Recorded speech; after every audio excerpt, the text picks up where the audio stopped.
Hello, everybody. Good morning. Good morning. Joey J. Ping here at RespectMyRegion.com. Back again on the Morning Joint. Today we are on episode 4. I've got the Respect My Region head editor, Hannah Gershowitz, aka the Gershinator. What's good? Hello, guys. Good morning. Good morning from the West Coast to the East Coast. Hannah, how you living today? How's the day treating you? It's going well. The weather's nice and got a long day ahead of me. Lots of You're working, you're some you're partying. 3 hours ahead, right? Yep, Over there, and East where are you Coast. at right now? Are you in Florida? You in Georgia? Right now I'm in Savannah, Georgia. Just got back here a few days ago.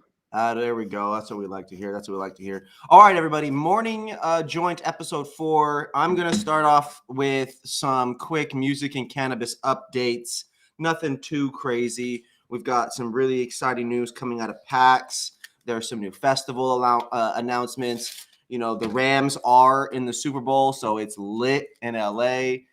The Lakers, the Rams. It's lit, man. It's so crazy being in Cali. For starters, though, Hannah, I think we're gonna kick it off with some of the pack conversation. And you sent me a list of all the things that I'm talking about. So let me make sure I got this all lined up here for me, real quick. Where are you at? Where are you at? Okay. Let's see. Pennsylvania recalled some vapes, everybody. Cookies and Amuse partnered. Secret Sesh Industry Night is this Friday in LA. House passes a banking measure that might include cannabis. There's some big news going on in the world. So, Leafly's trading. Super Bowl. Yo Gotti released a new song with ESTG and 42 Dugg. All right, there's some good shit going on. Hannah, I'm going to bounce you off the scene for half a second, and we're going to dive right in. Are you ready? Yep, sounds great. Let's go. All Take it right. away. Hannah Gershowitz coming in here soon with the emerging market report. Make sure you guys tap in. I'm going to run my mouth for 15 minutes. Let's go. I'll see you in a little bit, Hannah. Okay. All right, here we go. All right, everybody. So the first thing that I want to start off with is an announcement from PAX. PAX is one of the largest, if not the largest, vape company in the cannabis space. They make pods. They use these pods that are like very, very intelligent. You can flash information to them. They communicate with the device that they plug into. You can put distillate and live resin oils in them. There's a lot of good stuff. But now PAX is traditionally known to use other people's oil and then put it in their pods, right? And then the people sell those pods. These brands sell their pods. Now PAX is offering their own live rosin pods. That means you can officially buy live rosin, which I'll explain what live rosin is in a second. You can officially buy live rosin pods from PAX under the PAX Era brand. It says fresh pressed by PAX on the packaging. Super dope. 3 strains: Jack Herrera, Lavender Haze, and Tahoe Rose. It's very interesting because they decided to go with a high THC sativa, an average THC indica, and they have a 1-to-1 CBD THC. Well, it's not a 1-to-1. It's like a 1.5-to-1. 49.94% THC, 34.85% CBD.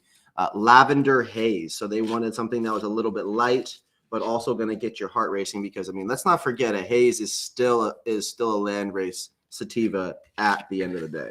So definitely a little bit of an upper as well as that CBD.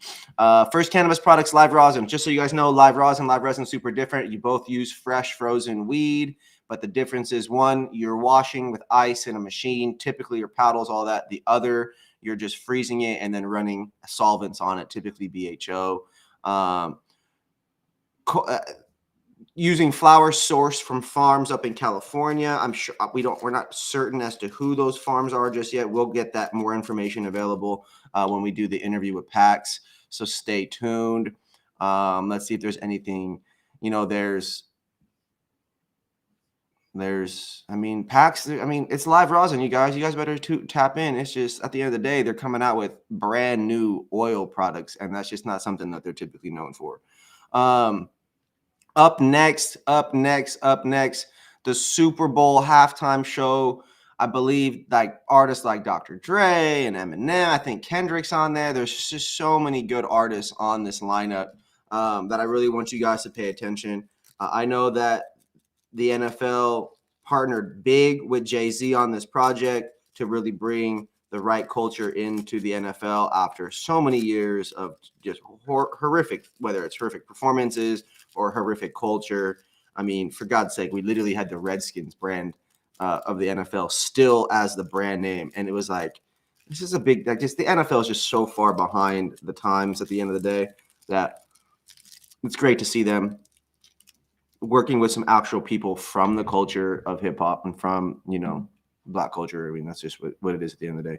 All right. So up next, we've got Leafly is going to start trading on the stock market today. So big congratulations to Leafly, most common stock, or one of the most common weed stocks now. People are going to be familiar with that.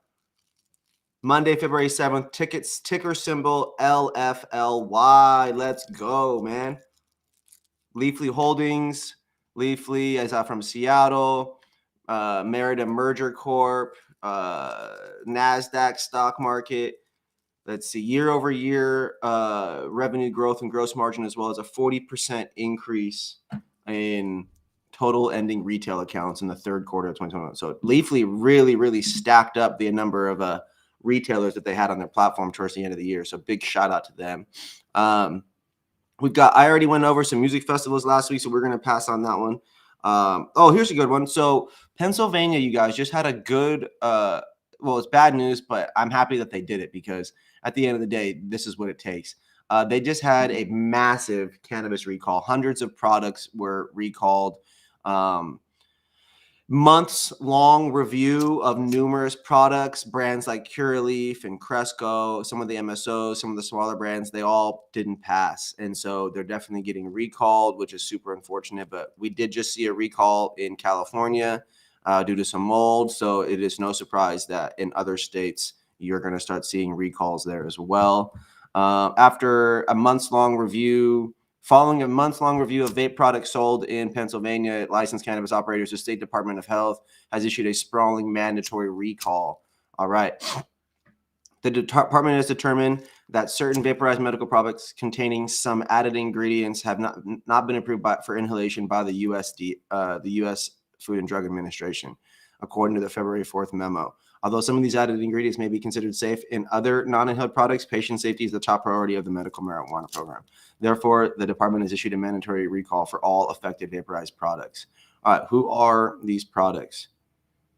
If you have previously used these recalled products, please consult with the medical professional at the dispensary to help identify which alternative products may be appropriate for you. Okay, so who are the brands? Oh, it doesn't say. All right, so they got lucky on that one. I was about to read through all the brands. So Pennsylvania with a big ass recall, that sucks. Make sure you guys be careful, be safe if you're out in Pennsylvania. The website to visit for you guys, cannabisbusinesstimes.com. If you guys want to learn more about Leafly, visit newcannabisventures.com. Want to learn more about PAX, visit respectmyregion.com. And up next, we're going to talk a little bit about Amuse and Cookies. Amuse to serve as the primary cannabis delivery partner for cookies across California. So Amuse Holdings is a delivery service across California. They've positioned themselves as the fastest growing cannabis delivery company in California. They announced their partnership last Friday to serve as Cookies' primary cannabis delivery partner in California for Cookies locations starting in LA, San Fran, San Jose, and Sacramento, with more in California throughout 2022. So what does that mean? There is no replacement for the Cookies in-store experience, but we see great value in providing our customers the option to get their favorite products delivered to their home. So obviously Cookies isn't set up for the license to do delivery. So they partner with Amuse to get the last mile taken care of for their customers. We could not be more excited to offer this to our customers. So here's a direct quote from Cookies. There is no replacement for the Cookies in-store experience, but we see great value in providing our customers the option to get their favorite products delivered to their home via Cookies' new online digital experience delivered by Amuse. We cannot be more excited to offer this to our customers, said Berner, co-founder and CEO of Cookies. We are proud to partner with Cookies to help them unlock last mile delivery, said Alex Becker, co-president and chief revenue officer of Amuse. As the industry continues to evolve, it's more important than ever for us to collaborate with like-minded organizations like Cookies to drive the industry forward. So Big shout out to them. Visit amuse.com and cookies, cookies.co for more information and to place the orders. Definitely go check that out, y'all. Cookies has some of the best genetics, best weed in the game, so it's definitely worth popping into their site. Brand new website. Go check it out. All right. This week is a massive week for the California cannabis industry because Secret Sesh is back with an industry night. Let's go. All right, so Secret Sesh holds its first ever cannabis industry night at Wisdom LA before the Super Bowl weekend. So Secret Sesh, ran by CEO Tim Brown. They've got a history of quality events. Another night at the Wisdom LA. Make sure you guys tap in and check that out because it's going to be good. February 11th, 5 p.m. to 11 p.m. Multiple domes. Event is sponsored by True Classic. They got new OG. They got Bear Labs. They got Green Wolf. And Cheech and Chong as the official sponsor. Are you serious? All right. It's going to be good. 21 plus. You bring your ID. Bring your vax. The whole nine. Get lit. Our community works hard day in and day out. A night of celebration is well due to all of this industry. We wanted to bring everyone together to enjoy great cannabis, amazing food, and the ability to connect with like-minded individuals. Quote, straight from Tim Brown, Secret Sesh, let's go, industry night. Visit secretsesh.com. 200 brand representatives and over 80 dispensary representatives attending. Great opportunity to get familiar and educated on a large number of the best cannabis brands in California. Let's go. California brands exhibiting products at Industry Night. Jet Fuel, Kinda High, Moxie, True Classic, Costa Cannabis, Lido, Bear Labs, Hey Bud, Icebar, Green World, Raw Garden, West Coast Cures, Freedom Grow, Rad, Dab Daddy, Pasta Cannabis, Forefront Row, Weedwoods, and Royal Blunts. Really great brands. Visit secretsesh.com. Go sign up. Go get lit. It's going to be dope. All right. We only got one more story left for you guys. The House passes a banking measure that may include cannabis. The House passed a banking measure that may include cannabis. So let me get over here to mjbizdaily.com. Big shout out to Jeff Smith, their legal and regulatory reporter. All right, let me read this off to you guys real quick. The U.S. House of Representatives passed an American competitiveness bill Friday that includes legislation that would enable banks to serve cannabis businesses without fear of reprisal, but it's unclear whether the measure will pass the full Congress. The Safe Banking Act was similarly attached to a national defense budget bill, only to be stripped out by Senate leadership. The full House passed the multi-billion-dollar American Competes, Creating Opportunities to Meaningfully Promote Excellence in Technology Act of 2022 by a vote of 222 to 210 along party lines. Damn. American Competes, also referred to as the China Competition Bill, is intended to boost U.S. competitiveness in part by strengthening semiconductor manufacturing. The House earlier had adopted the Safe Banking Act as an amendment to the legislation. Representative Ed Perlmutter, a Colorado Democrat who has been the foremost champion of safe banking over the years, told reporters Friday at a media briefing that he is determined to get SAFE past the finish line. He said, we'll see how this attempt comes out when a House-Senate Conference Committee works to resolve the differences between the House version of Competes and a version already passed by the Senate. There's some good opportunities ahead. U.S. Representative David Joyce, an Ohio Republican, told reporters at the same briefing that safe banking was pulled at the last minute because Schumer and Booker wanted a bigger piece of legislation. So seems that there is some good opportunity in the works. Nothing is definitely locked in terms of the Banking Act and helping, us as an industry be able to compete a little bit more, but hopefully some things here choose. Let's see. Perlmutter acknowledged that he's getting pretty frustrated by this. He noted that when Republicans were in control of the Senate, they believed safe banking was too broad, and now progressive Democrats in the Senate complain that it's too narrow. So it's just typical politics. We're on two different sides of the fence. People are thinking this is going on when it's really that's going on, and it's just kind of frustrating. The Senate version of safe banking has 40 co-sponsors, including 9 Republicans.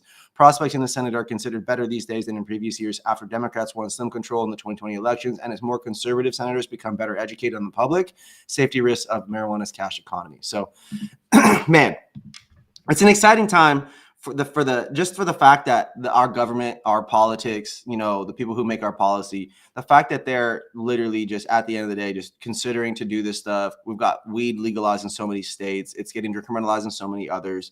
It's medically legal in a bunch. It's recreationally legal in a bunch.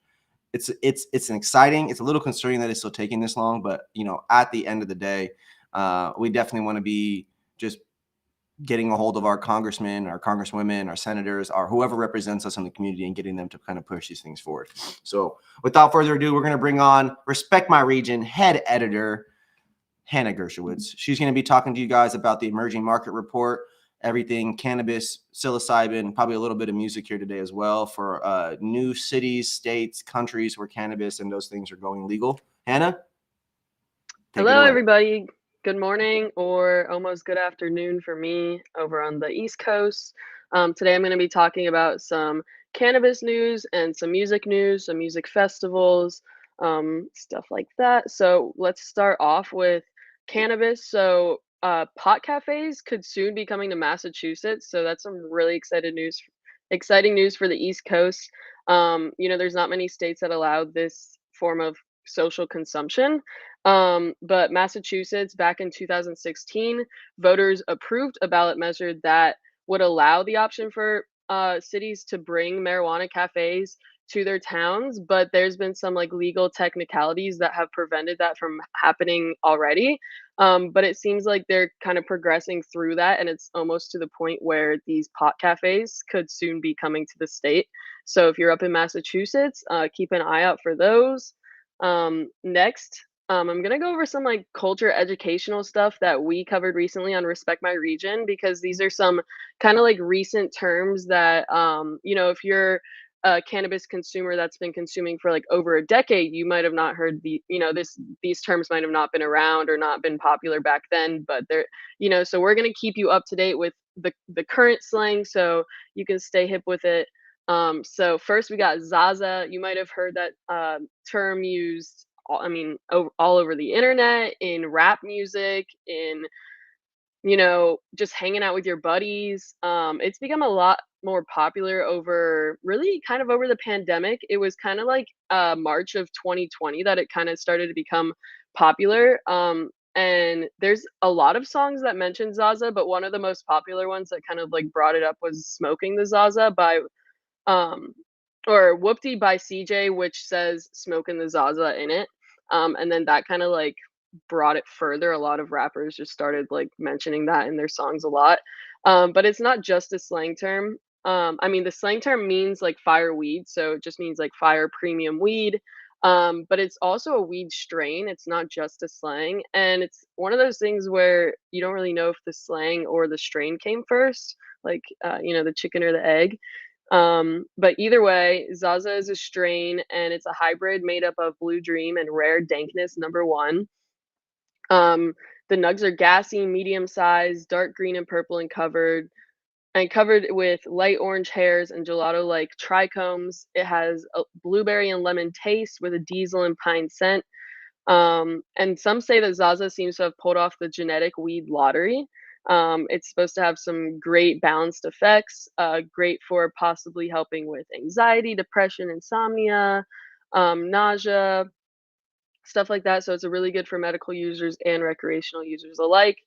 So yeah, if you want to learn more about the Zaza slang and the strain, check out respectmyregion.com. You'll find it on there. And then I also wanted to briefly mention another slang term that we also just recently covered is pressure. So it's similar. Pressure can mean slang, just like it could mean fireweed, just like Zaza does, but it's also a strain just like Zaza is. So pressure just means fireweed pretty much. And then the strain is bred by exotic genetics. It's a cross between Rainbow Chip and Gary Payton. It's great for potentially social and euphoric social situations and providing a potentially euphoric feeling. Yeah, so if you want to read more about that, you can head on over to Respect My Region. And that's all I have for cannabis today. And I'm going to go right into music. We're going to cover a bunch of music festivals, let you know what's going on this year in music and some emerging artists that will be popping up at those festivals. So I'll get right into that.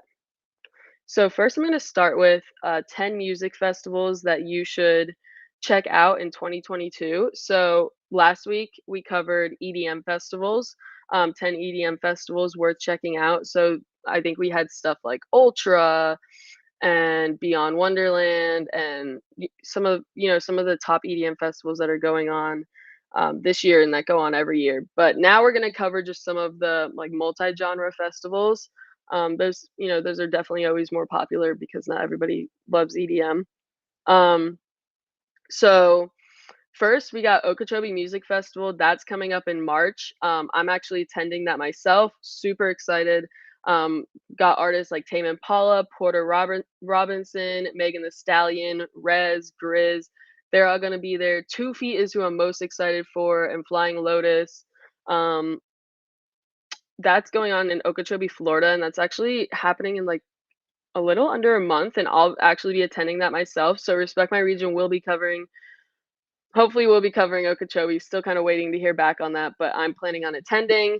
And so stay up to date on our social media so you can check out what's going on there. Okeechobee, I went a couple years ago. It's a great festival if you're looking to check out the Florida music scene. Next, we have, oh, I accidentally closed that out. Okay, hold on. Next, we have Buku, which is in New Orleans. Buku Music and Art Project. That is back on March 25th and 26th with artists such as Tame Impala, Tyler the Creator, Trippie Redd, Alice in Wonderland, and many, many more. This is another multi-genre, multi-day festival. It's not like one, as popular as like a Lollapalooza or something, but it's definitely up there. Um, let's see some of the smaller artists. I know 100 Gex is gonna be there. That's an artist that I really like. Let's see, let's open up the lineup. 100 Drums. She's a dope emerging DJ that we've had our eye on. She's about to be in one of our articles coming up. Keep an eye out for female DJ article. We got Closey there, one of my favorite DJs, Dom Dalla. Yeah, many, many great artists. Next, we got Coachella. The famous Coachella. Everybody loves Coachella. Everybody wants to go to Coachella for good reasons. The lineup is always fire. It's 2 weekends. So you got 2 3-day weekends, April 15th through 17th, and then you got April 22nd through 24th in Palm Springs, California, in the desert. You got artists like Flume, Lil Baby, Doja Cat, Louis the Child, Megan the Stallion, Big Sean, even Swedish House Mafia will be there. You got Ye, as in, let's see what emerging artists are going to be here. If we got Slow Tie, dope English rapper. We got Corday. We got Masego, 100 Gex, Freddie Gibbs, Madlib, Channel Trace, Denzel Curry, Jid, Vince Staples, Dave. They got everybody. They literally got everybody. Not really, but they got a lot of people out of all these lineups. Coachella is stacked. They even got a special 88 Risings Head in the Clouds Forever. Some special I don't know exactly what it is, but it just says featuring that. Then we got Sunfest. This is a bit of a smaller, like more boutique kind of festival. I grew up going to this festival my whole life. West Palm Beach, Florida. It's right on the waterfront. It's not as big as like a Lollapalooza or anything. It's not even near like a Bonnaroo or anything like that, but it's just like, I mean, it gets pretty good attendance. There's artists like G-Eazy and Diplo, Steve Aoki. I saw Snoop Dogg there one year. Just always like a handful of bigger names with a lot of like smaller local bands and stuff. It's just a vibe. I mean, it's on the water. The weather's usually pretty nice and just a lot of great people. It's family friendly. So if you're just trying to check out a more chill festival while you're like down in Florida for a vacation, Sunfest is definitely a great one to check out. And it's pretty cheap. It's probably like $100 for like 4 days. So yeah, go check out their website for information on that. The lineup is not currently out yet. They always release it like only like a month or two before, so keep an eye out for that. I know I will be. Next we got Lightning in a Bottle Festival, and this is taking place on May 25th through the 30th in Buena Vista Lake, California. And this festival is a multi-genre festival. It's got artists like Glass Animals, Big Wild, Grizz, G Jones, which is one of my favorite DJs. I saw him at EDC Orlando. That was insane. Chet Faker, another great EDM artist. We got Purity Ring. We got what else we got in there? Lots of great artists. Lots of great artists. So if you want to learn more about that, you can check out our website. We have an article individually about it or in the 10 Music Festival list. Next, we got Governor's Ball. So this is also a multi-day festival. This takes place on Randall's Island Park in New York City. So right in the city, well, not right in the city, but it is in New York City. You got to take, I think, a ferry. I think only a ferry can bring you there. I could be wrong. That's June 10th through the 12th. A little hot during that time of the year, so keep that in mind. But it's got a great blend of really every genre. Let's see some of the artists that are going to be there.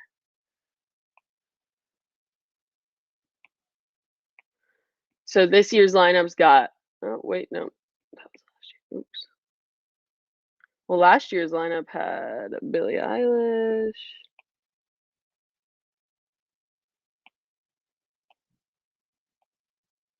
Okay. Oh, we got J. Cole, we got Halsey, we got Kid Cudi. Wow. Flume, Playboy Cardi, Roddy Ricch, Glass Animals, Migos, Jack Harlow, Kate Renata, Joji, Louis the Child. Man, this lineup is stacked. I don't think I saw this lineup before, but I am impressed. Man, I want to go there. Ashnikko, YG, Skepta, Jid, Tuvlo, Denzel Curry, JPEG Mafia. Damn. Okay. We might have to apply for press passes for that one. Let's see. Hangout Music Festival is next. That's over in Alabama, right on the Gulf Shores. They're gonna have artists like Post Malone, Tame Impala, Halsey, Doja Cat, Fall Out Boy, Illenium, Megan Thee Stallion. It is literally right on the beach. I don't know if all the stages are on the beach, but they at least have, from this picture I'm seeing, at least one of the stages is on the beach. Yeah, the lineup this year is going to have, let's see, Bren Joy. We interviewed him. He is so dope. Check out that interview on our website. We got LPGOB. She is just a dope house DJ. Lucci, one of my favorite emerging DJs right now. We got Oliver Tree. Saw him at Firefly. Lots of great artists. Next up we have Boston Calling. That's over in Boston. We got artists such as Metallica, the Foo Fighters, the Strokes. It's definitely a little more rock focused, but they do have almost all genres there. So you'll find a little bit of hip hop, a little bit of EDM, a little bit of everything. So that's May 27th through 29th.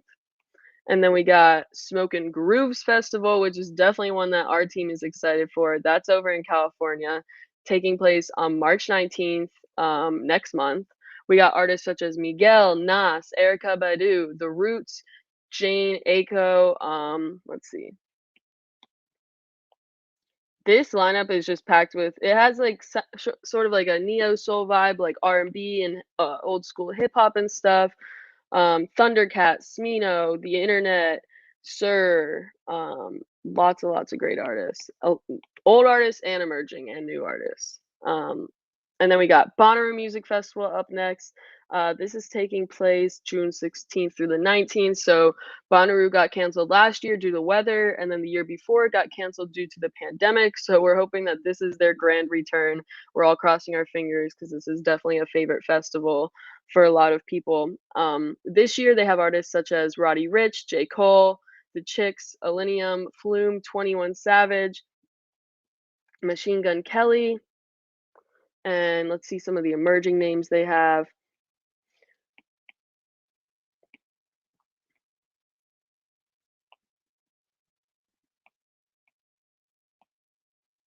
So this year, emerging names, let's see, we got G Jones, not really emerging, but one of my favorite DJs, not too big.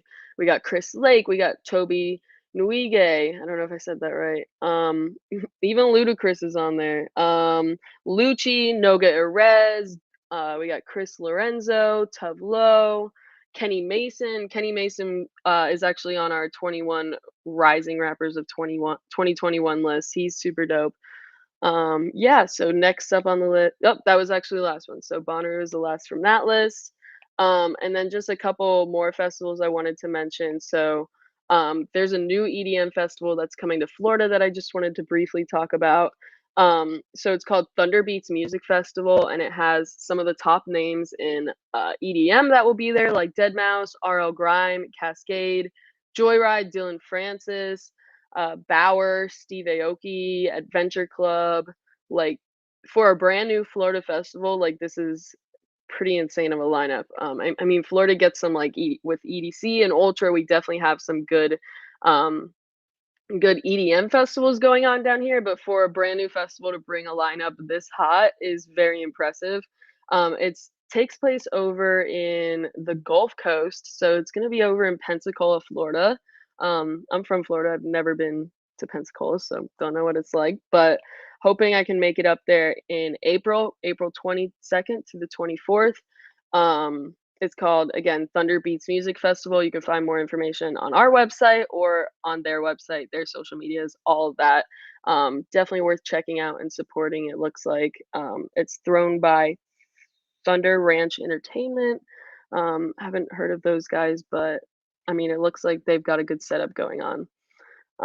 Next, I wanted to talk about a festival that I just went to over here in Florida because, especially because I wanted to kind of just like tap on the EDM scene that is going on in Florida, because I feel like when people think of EDM, they're kind of thinking of like Denver, they're thinking of New York City or even Miami, but they're not really thinking of like Florida as a whole state.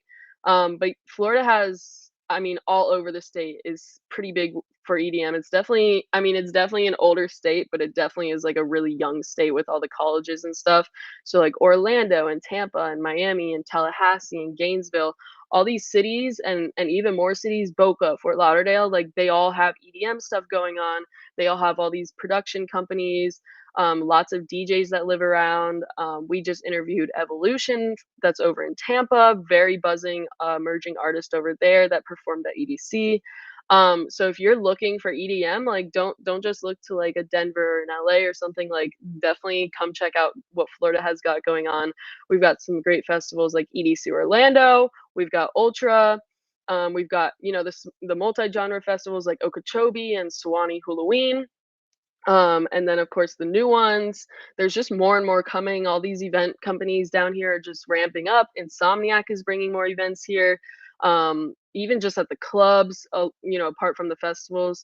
So that being said, I just wanted to touch on a festival that I just attended over in Tampa, so you can kind of hear what these festivals are like over here in Florida. So this festival that I just went to is called Shipwrecked Music Festival. It took place this past Saturday, or not the Saturday that just happened a couple days ago, but the one before. So it was that Friday and Saturday. I only made it to Saturday. But it took place in Tampa in Ybor City. So that's like right near downtown Tampa. And it's thrown by Alliance Events, which is a pretty big event thrower here in Florida. They throw a lot of events around, just, you know, smaller ones, and then you know, some of these like smaller festivals, sometimes just club stuff. But they're always putting on some of like the best emerging DJs in the state and just like around the area and even, you know, nationally. Um, yeah, so this festival, it took place in Ybor City. It was half inside, half outside. It was a really cold night for Florida. It was like literally 30 degrees out there. So it was kind of crazy. Everybody was, you know, wasn't very prepared, but everybody was dancing around. Great, like the outside stage had a lot of house music, so that's where I saw Bauer, who I've been waiting to see for years. And then I got to see Green Velvet, who I got to see at EDC Orlando as well. So they were outside, and then the inside stage was mostly bass music, like dubstep and drum and bass and like experimental sounds. So it was really cool that they had like such a blend of, you know, the kind of the two main popular ends of the spectrum for EDM, you know, like house and tech and all of that, and then bass and all of that, something for everybody there. They had a lot of emerging artists. The lineup was huge for a 2-day festival that was only 2 stages. They had a silent disco as well, which, you know, gave room for more people to perform and, you know, get their name out there. A lot of these emerging guys. So it's really cool to see what they're doing. There was some vendors, some food. It was just overall, it was just a nice intimate experience. It was cool to see such big artists in a small festival. So if you're over down in Florida, definitely keep an eye out for Alliance events. Follow them on social media, on Twitter and everything, and, you know, stay up to date with what else they have going on, because I know I'm definitely going to be checking out more Alliance events in the future. Um, but that is all. Oh wait, one more. Actually, Joey was supposed to cover this, but he forgot, so I'm gonna cover it really quick. So we got rappers with the most number one hit singles. Um, just gonna briefly go over this. Not really emerging markets, but just interesting to hear the numbers and stuff. So we got Drake with 23 number one hit singles. We got Lil Wayne with 11 number one hit singles.